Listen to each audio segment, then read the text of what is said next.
Review here, make sure you use body mechanics. Body mechanics, make sure you are using everything in every single movement. There's a big difference if a batter goes up to the home plate, big difference if a batter just does this, as opposed to if a batter does this. Does that make sense? Okay, so use your whole body.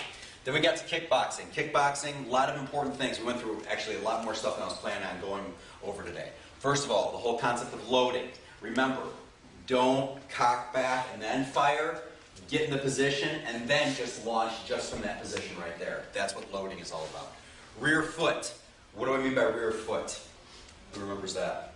It's got to move. It's got to move, right? Okay, so if I'm going to go ahead and I'm going to close the gap from point A to point B, all right, I have to pay attention to that rear foot. If that's not moving with me, I'm truly not closing the gap. I'm truly not, increasing my distancing there. And then obviously decrease variables. What does that mean?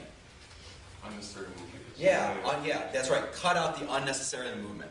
Okay? I don't need you guys bouncing around and all that other stuff, okay? Simplify the movements. Decrease the variables. Once we decrease the variables, we can increase the level of the success of whatever movement. But also take a look at it from almost like an assessment standpoint. If stuff is going wrong and you've decreased the number of variables, then you only have to take a look at a couple things. Does that make sense? Okay, all right. I remember when I was going through a lot of Thai boxing and boxing training, I had too many variables.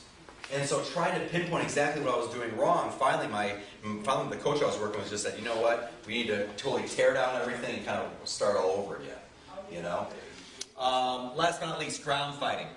If you notice when Paul was doing it, Paul was doing just an incredible job on using his hips and leverage, okay? He wasn't using strength.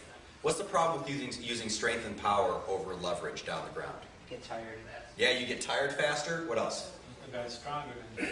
If the guy's stronger, you're out of luck, right? Okay, all right. So really, when we get down the ground, learn how to use your leverage. And as we get into the ground fighting portion or the ground fighting hour here in a couple minutes, you're going to find out we're going to be able to really massively increase our leverage, which is going to lead to very, very fast taps.